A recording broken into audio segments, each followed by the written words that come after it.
BRICS, as you know, are very different countries with very different backgrounds. I think we've seen a lot of innovation coming out of countries like China and India, where I'm more familiar with those countries. In Russia, you have enormous talent, and we heard that in the panel just now. Technical talent is very strong, but your ability to commercialize those innovations, I think, is the challenge. It's in all countries it's a challenge, but I think for Russia particularly, given the enormous amount of technical talent, you should be having many more successful startups. And I think part of the problem is because you've been a commodity-dependent economy, that makes your currency strong. That makes it hard for everybody else to compete. So in a sense, the good news, and I think we heard that again this morning, because the currency has weakened a bit, it gives opportunity for many more startups in Russia, and I hope therefore we will see many more Russian startups. I think it creates a lot of opportunities, but it also creates some major challenges. Let me give you one example of each.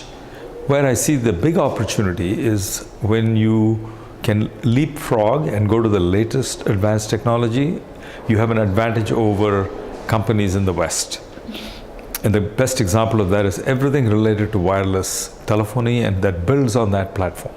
So China is very far advanced, more than the United States, more than Western Europe. If you look at e-commerce, digital payments, things of that kind. So wherever the BRICS can jump straight to the latest technology, then they don't have the disadvantage of the old technology holding them back.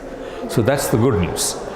The bad news I worry about a lot is some of the things we heard from some of the speakers in the last panel about the use of robotics, about the use of artificial intelligence. I found it very chilling when the speaker said, we don't have to worry about robot-human interface because there won't be any humans.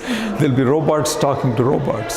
So that is a future in which a lot of average citizens with average skills are going to have a difficult time making a living, and therefore the ability to grow incomes across the board for the entire population is under threat.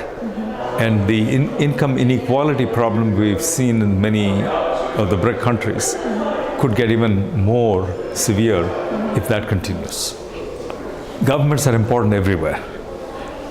But if you go to the Western countries, the government share of GDP is more than it is in many of the BRIC countries.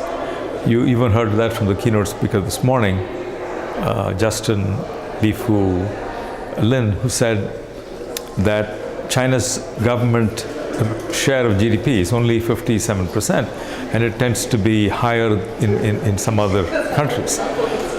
But the reason it's higher in the Western countries is because there are a lot of social programs, like retirement programs and healthcare programs.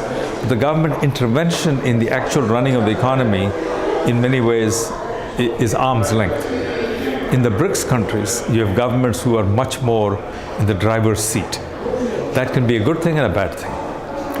If the government is good at using that power, then it helps grow the economy faster. We've seen that in China.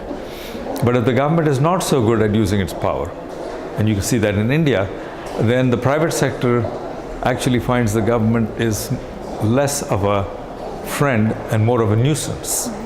So government relations in any case has become very important, because if the government can help you, then you have to know how to work with the government to get the help. But if the government can slow you down, then you have to find workaround to deal with the governments. So dealing with government is a very important skill for companies in all of the BRICS countries.